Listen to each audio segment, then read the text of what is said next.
What I just done read. The goat of Mentis. The devil himself. No, terribly sorry. I am neither the goat of Mendes, nor am I the devil himself. For one thing, he probably has a better skincare regime than I do. Hello, my name is Max. This is my still infernal Bohemian book corner, and we are here to learn about what I've just unread, think about it, a bit of information about the author, and whether or not I think that you should check it out yourselves. I've probably got tea all around my mouth, I'm sorry. How you doing? Good to see you all again. Today's book is going to be, well, if you were here last time you will know, is Strange Conflict, a black magic story by Dennis Wheatley. Before we do that, as always, we have the business of our word of the day. Today's word is actually from Strange Conflict. It was one that I was like, what the hell does that mean? And it is persiflage, which the Oxford Dictionary describes as light or slightly contemptuous mockery and or banter. So you could use that as in, I found his retort laced with an air of persiflage, or something along those lines. Please do take it, make it your own, and help keep living language alive. We are looking at the works of Dennis Yeats Wheatley, the eldest of three children, born on the 8th of January 1897. His parents ran Wheatley's of Mayfair, which was a wine business. Even from an early age, he had a gift for storytelling while growing up, although he himself admits that he didn't have much aptitude for education during his formative years. He seems to have had slightly less aptitude, well, not really so much aptitude, seems to have had less luck in higher education, as he was expelled from Dulwich College, apparently for starting a secret society. I did try and have a look into this. I couldn't find out too much. I might have to go so far to have a look at his autobiographies to find out anything more about it. I couldn't even find out A, if it was true, and B, if it had a name or anything like that. After being expelled, he joined the Merchant Navy, where he stayed until he accepted the position, or rather commission, of second lieutenant in the artillery. Which artillery regiment was it? The Royal Field Artillery during World War I. He saw action in a number of different theatres during the Great War, up until, and again now here, reports seem to differ. One report says this event happened during the Battle of Passchendaele, which ran from July to November 1917. Another one say this happened in early 1918. But Wheatley was one of the victims of a chlorine gas attack, for which he was, as the saying goes, invalided back to Blighty, to die, basically. And as is clearly evident, he didn't die. He made a full recovery, and the following year, in 1919, took over full-time management of the family business. We can leap ahead a bit here to 1931, where due to the privations of the Great Depression, the business started severely losing money to the point that it was more cost-effective to sell the business. And Wheatley used the money to kind of set himself up and turn his hand full-time to writing. His first novel, Three Inquisitive People, was actually held back, and it wasn't actually published until 1940. In its place, his second novel, The Forbidden Territory, was published in 1933, and kind of made a bit of a stir. So much so that it was made into a movie, The Forbidden Territory, in 1934. I have had a look and see if I could find it, but not even the delights of YouTube have got it, unfortunately. I'd be interested to see what it's like, and it would be interesting to see the adaptation as well, because Forbidden Territory is the novel that introduced the world to arguably Wheatley's greatest creation, Nicholas the Duke de Richelieu. Very well, we'll do what we can. It was his second novel, released in 1934, that really made his name and is still technically considered his best work. Not surprisingly, that is The Devil Rides Out, which again cemented de Richelieu as a character, and was adapted in 1968 by Hammer Horror in arguably, but for me I think it's probably my favourite Hammer of all time. But we'll come a bit more onto adaptations a bit later. Let's focus a bit more on the man himself. So the book that we're going to look at today is the fifth Dirichlet outing, if you like, and was published in 1941. To say that Wheatley was a prolific writer is something of an understatement. I do have to turn to my list here. From when he started writing in the early 30s through to when Secret Cargo. It's because my grandfather's third novel, which came out around the same time, was called Secret Cargo, so I keep confusing it for Strange Conflict. Sorry. Yeah, so up until the time that Strange Conflict was released, Wheatley wrote 19 novels, 2 non-fiction books, the first of his war papers, which we'll talk about more about in a second. He devised 2 board games, and also created 4 crime dossiers, as well as editing a book of horror short stories and editing a book of spy short stories. In the space of about 11 years, that's pretty good going. It does also, again, beggar the question, J.R.R. Martin, what's your excuse? Because don't forget, a lot of these, aside from obviously having his own personal life, certainly towards, well, from 1939 onwards, he was also living through a world war. So, come on, pull your finger out of your ass. Wheatley's works would feature a central protagonist working within a recurring backdrop. He'd have a number of these. There are 4 in particular. Roger Brooke, who was a spy active during the French Revolution. George, or Gregory Sallust, who was active in World War II, who seems to be, kind of has a bit of a crossover there with this other character, Julian Day, who was also involved in espionage. And then, of course, we have the Duke de Richelieu, whose works generally involved the occult. Although saying that, in most cases, almost all of his protagonists at some point during their career would encounter some form of diabolic influence. Why exactly he kind of figured onto this? Again, I'm not 100% sure.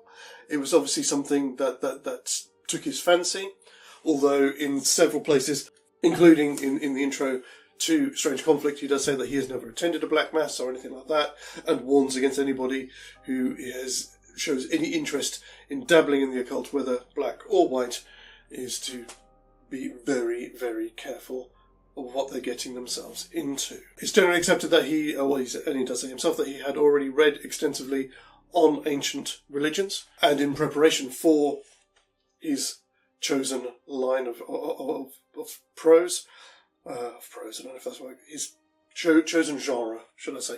He also spoke to several prominent members of several modern religions as well, including, sometime in the early 30s, having lunch at a swanky Lower Regent Street restaurant called the Hungaria, with the great beast himself, Aleister Crowley. What I did find quite interesting about this anecdote as well is that the friend of Wheatley's who introduced him to Aleister Crowley, it was a guy by the name of Tom Dryburgh, who was a known socialite, Labour MP, and MI5 agent. Just to show you the kind of circles that it's like, wow, that's pretty cool. Aside from that, I think probably the lasting effect from this meeting that he had with Crowley would be the fact that he did form the basis for the villainous Mr. McCarter. Just a very quick word about what Wheatley was doing during the Second World War, which is obviously when this book was published and is set. Being unable to re-enlist in World War II because he was already in his 40s, he became a member of the London controlling sector, mostly off the back of the war paper that he'd written that I mentioned earlier. The sector itself was tasked with coordinating strategic cover plans and military disinformation, or deception. The work of the group themselves was so successful that it is estimated that upwards of 400,000 German soldiers were displaced from their usual positions, which greatly facilitated the success of the Normandy landings. So nothing too major then. As a result of which, the US government awarded him the US Bronze Star for his contribution to the war effort. But that's going a little bit further than we need to, but I just thought, again, just to give you an idea of the measure of who this man was. He was very conservative in his politics and very much a believer in the monarchy. And this is kind of reflected in a lot of his characters and a lot of his works. The crime dossiers that I mentioned earlier, yeah, they're an interesting thing. So what these were a case file that you could buy that would come with physical evidence, so like whether it's hair, fibres, pills or whatever, and the reader is invited to solve the mystery. And at the back of the dossier would be a sealed envelope with the answer to the mystery revealed. I do apologise about any kind of background noise. That's my infernal minions driving nails into foreskins and other similar tortures. Which I thought was quite interesting, because that's something that people tend to do today. And I remember working as an actor for a company that did that as a corporate, like a team building day that companies could do. You could go and I'd be sat somewhere looking lugubrious in a cafe, expecting somebody to come and give me an envelope full of fake money. So it was kind of interesting that Wheatley was doing that back in the 30s. So let's have a look at the book itself. I'll give you a bit of information on the back. Again, like a lot of these ones do, they do give quite a lot of information. So, Strange Conflict is a story set in the Second World War, featuring the Duke de Richelieu, who is faced with a problem of the utmost importance. What methods are the enemy using to discover the secret routes of Atlantic convoys? His answer is at once bizarre and fantastic. The enemy are in touch with supernatural powers, which can only be overcome by those who dare to join the battle with them on the astral plane. Probably from the thumbnail you'd be able to get a better idea of this, but the African style masks down here might give you a bit of a hint as to where this story is going. As I said, this was published in 1941. It's the fifth of the de Richelieu books, of which I think there's a total of 11 overall. And it does reunite de Richelieu with his friends and companions from The Devil Rides Out, Simon Astor, Rex Van Ryn, and I know it's Richard and Mary Lou, but I can never remember their surname. I just remember Richard was played by Paul Eddington in the film. And so this is the second Wheatley that I've read, the other one being The Haunting of Toby Jug, which was written probably about 15 years later. And you can see again that there is a very different style and pace to the books. This one is quite quick. This one very much embodies the moniker that was given to Wheatley as the Prince of Thriller Writers. The pace doesn't let up. And that's really nice. It really works because there are some quite large pieces of, or rather sections of exposition in here. But even those don't drag at all. It's engaging enough to keep your interest until something more exciting happens, which is really nice.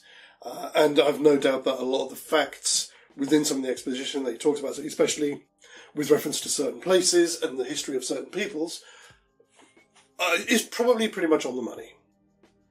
And again, I never really kind of thought about it before, and so until I read this again, because there is a certain amount of like globe-trotting that takes place in the novel. And again, the timing, the setting, and the antagonists involved, it does make me wonder if then things like this were the inspiration for the likes of Indiana Jones. It's of the right period. The characters themselves are generally academics as opposed to being action heroes, if you see what I mean, who are again thrust into outlandish and at times almost bordering on preposterous events and circumstances, but it works. I think, again, that's part of the magic of Wheatley, is that when you put things within the backdrop of the occult, it gives you a little bit more license and a little bit more leeway to stretch credulity and demand a little bit more from your suspension of disbelief, which I really liked. Not surprisingly, being such a big fan of the movie version of The Devil Rides Out, to me, this is Christopher Lee, this is Patrick Mower, Paul Eddington, etc., etc. That's how I hear them in my head, which, again, is not a bad thing, is it? As I mentioned earlier, again, it's very much focused on Nicholas, on the Duke de Richelieu. He is your protagonist, and that's fine. In places, that's a little bit of a shame, because the other characters and the other sort of his friends and companions, they could use a bit of the limelight themselves. They do get it when they are doing things in the company of de Richelieu. Them getting to do things on their own, having their own agency, is few and far between in here. Which is a shame, because when they do, they make a very positive and very important impact on the story. And if, in fact, some of the really quite thrilling and tense parts of the book don't feature de Richelieu at all. And I would have liked to have seen more of that. Again, I'd be interested to, if I do revisit any of the other books in the series, to see if that's is the same in those. Again, it's not what I was expecting from Wheatley. As I said, the only other one I've read is Toby Jug, which is a very different book and a very, very different pace, but we're not talking about that one. This one is that there's a wonderful chapter in this which takes place almost exclusively on the astral plane, which is wonderful. And I couldn't help thinking that if there are still any decent and honest filmmakers left in Hollywood, with the right effects, it would look spectacular. It could look fantastic. Unfortunately, like a lot of people, I don't have much faith in modern Hollywood.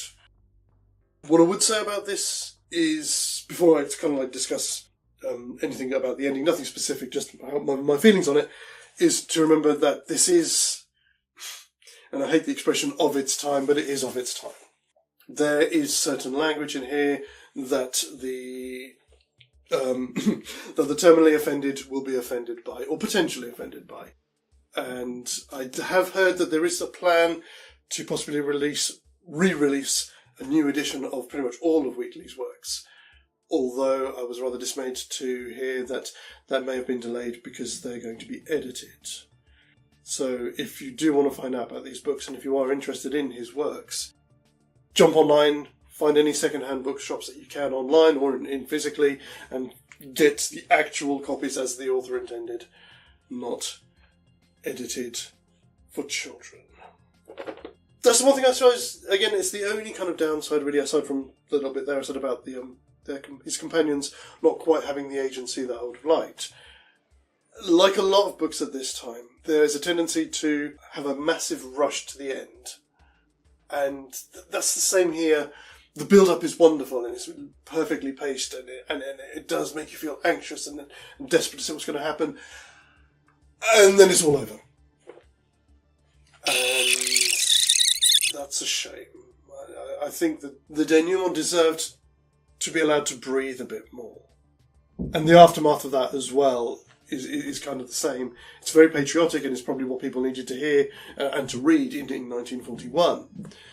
But there's room for adding a bit more, just to... It would have been a bit more cathartic, I think. But I mean, that's about the only kind of sort of down points that I would say about it. As to the edition itself, now this edition was published, I think, was released in the 70s, I think? 1973, yeah. And this was the 5th impression. Yeah, it's fine. I mean, obviously this copy has been through the wars a bit. It's a bit marked, there's a few, bit... But again, it's lived in, and that's fine. So, again, no problem with this as well. It's perfectly legible and things like that. So, yeah, that's about really all I've got to say about the actual book itself. It's a lovely, early 70s paperback. Woohoo! With a goat on the back. Would I recommend it? Yeah. I mean, as I said, if you've never read any Wheatley before, I don't know if I'd say that this would be one to start with. As a standalone story itself is interesting, and if you are interested in the occult and that kind of thing in your reading library, then yeah, do check it out. I think you might get more out of it, like a lot of these things, if you read it in sequence with the rest of the series. I kind of wish I had. As I said, this was a gift from a friend, so hence why it's ended up on the list. But it certainly does make me want to kind of get the rest of them and maybe go back and start from the beginning, as it were, from Forbidden Territory. Just before we come on to the scoring and the eyes and things like that, very quick word about adaptations. And this was something that I was really surprised about, considering how prolific Wheatley was. He's only, as far as I can see, been adapted 6 times. Obviously, I mentioned Forbidden Territory earlier, and of course The Devil Rides Out. Yeah, you've also got The Secret of Stambol, which was an adaptation of his book, The Eunuch of Stambol, which I think in the US was released as The Spy in White, which, curiously enough, has just recently, somebody's added that to YouTube, which wasn't too bad. Well, I've watched a bit of it, which has got a very young James Mason in it. You've got The Lost Continent, which was an adaptation of Uncharted Seas, which came out the same year as The Devil Rides Out in 1968. To the Devil a Daughter as well. Again, another Hammer from the 70s. I think it's a Hammer. And then the last one is The Haunted Airman, which was adapted in 2006 by the BBC for Halloween, which is an adaptation of The Haunting of Toby Juck. That's the only one I'm going to mention. Don't bother. It's terrible. It plays barely lip service to the original story. Robert Pattinson in it is pretty good. The story itself is wrong. And, if I'm right, it's horribly, horribly plagiarising elements of Thomas Harris's Hannibal Rising. If you know what I mean, then you know what I mean. Eyes. That's what we're talking about. I need this. I need these. I'm going to go and do the eye thing. I really have nothing pithy to say at this point. So, talk amongst yourselves.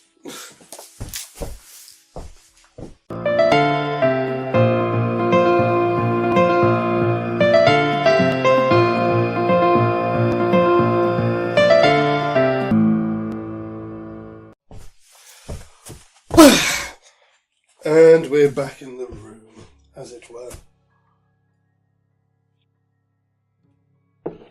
So, I've done something a little bit different with this one.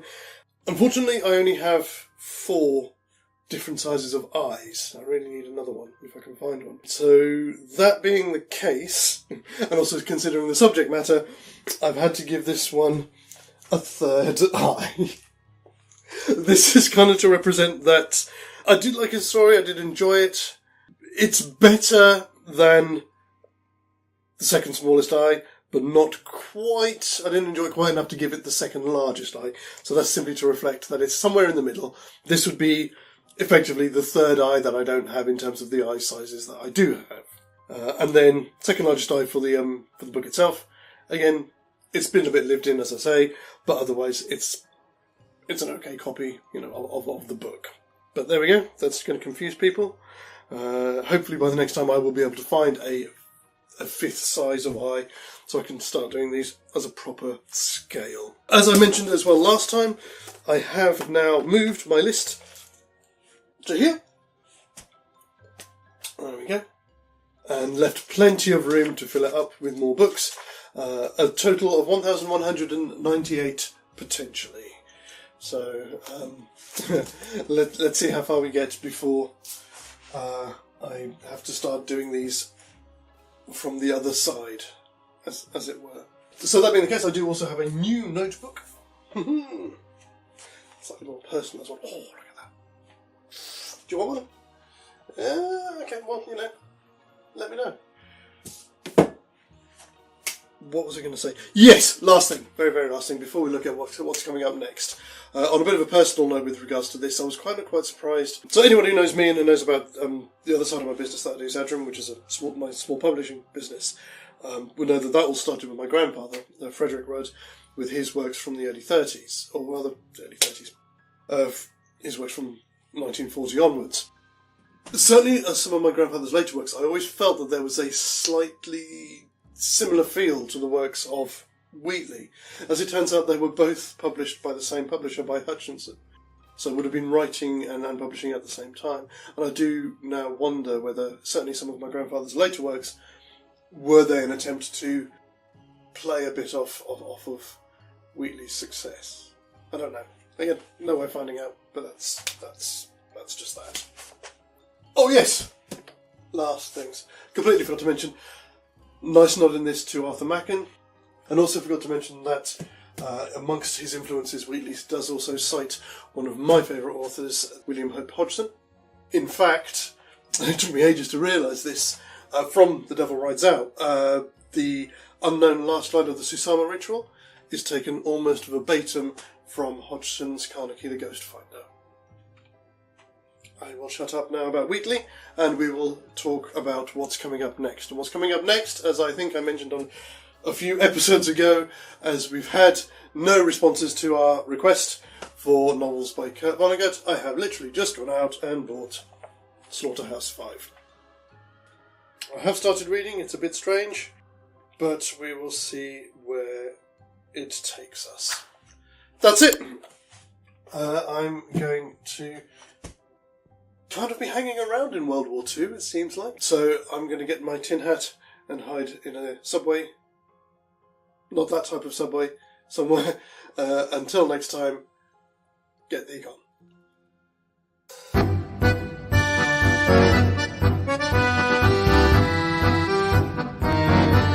He became a member of the London Controlling Sector, which assistated. I'm impressed. That'll be the word of the day next time. He assistated. Oh my god, it's a fucking